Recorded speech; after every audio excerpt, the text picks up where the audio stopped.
কবর থেকে নুরাল পাগলার লাশ তুলে পুড়িয়ে ফেলার মতো ভয়ঙ্কর ঘটনায় দায় নিতে নারাজ রাজনৈতিক দলগুলো।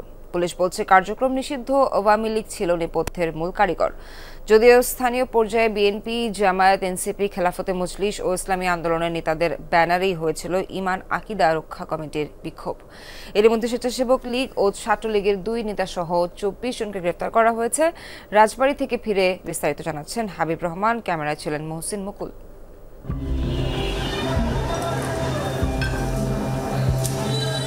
মোহাম্মদ সাইদুল ইসলাম নুরাল পাগলার ভক্ত।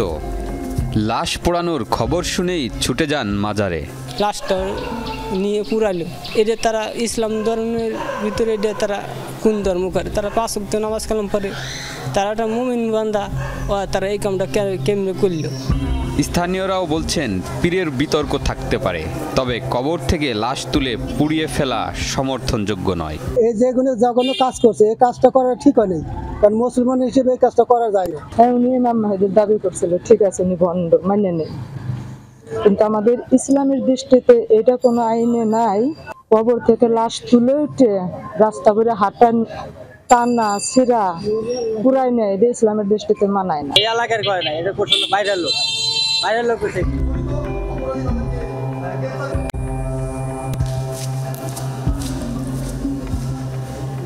হামলার পরে ঠিক এরকম ধ্বংসস্তূপে পরিণত হয়েছে নুরাল পাগলার বাসভবন।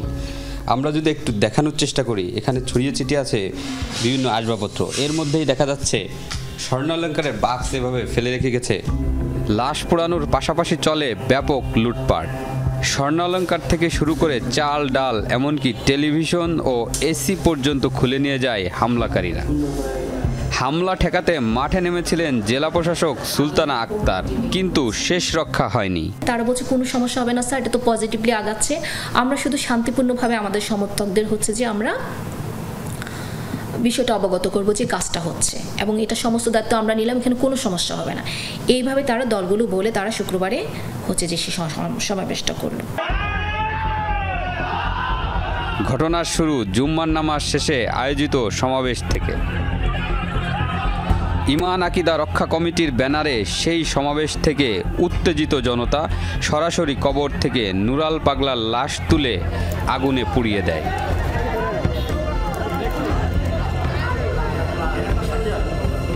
ঘটনার 2 দিন আগের কথা। নুরাল পাগলার আস্তানায় অনৈতিক কর্মকাণ্ডের অভিযোগ তুলে সংবাদ সম্মেলন করে ঈমান আকিদা রক্ষা কমিটি। আহ্বায়ক ছিলেন জেলা ইমাম কমিটির সভাপতি মোহাম্মদ ইলিয়াস মোল্লা। এই কমিটির অন্য সদস্যদেরও রাজনৈতিক পরিচয় মিলেছে। সেখানে ছিলেন রাজবাড়ী পৌর বিএনপির সাবেক সাধারণ সম্পাদক অধ্যক্ষ চৌধুরী আহসানুল করিম হিটু, জামাতে ইসলামের জেলা আমির অ্যাডভোকেট মোহাম্মদ নুরুল ইসলাম, ইসলামী আন্দোলনের জেলা শাখার সেক্রেটারি আরিফুল ইসলাম, খেলাফত মজলিসের জেলার সিনিয়র সহসভাপতি মোহাম্মদ ইউসুফ নোমানি ও এনসিপির জেলা সদস্য আবদুল্লাহ আল মামুন। সমাবেশ ডাকলেও লাশ পোড়ানোর দায় নিতে নারাজ তারা। এমনকি সংবাদ সম্মেলন ডাকা নেতা ইলিয়াস মোল্লা এখন মুখ খুলতে চান না। জামাতের জেলা আমিরও সাড়া দেননি। তবে মোবাইল ফোনে পাওয়া গেল বিএনপির এক নেতাকে।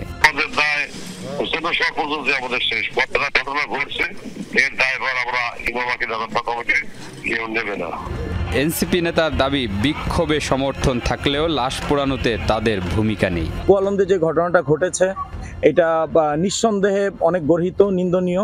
এই ইস্যুটা এইভাবে হওয়ার ছিল না, এইভাবে হওয়াটা কোনোভাবেই যৌক্তিক হয়নি। যারা সমাবেশটি আহ্বান করেছেন এবং সেই সমাবেশটি যারা কন্ট্রোলে রাখতে পারেননি, তারা এখন বলছেন যে দুষ্কৃতিকারীরা এর মধ্যে এসে ঢুকে গেছে।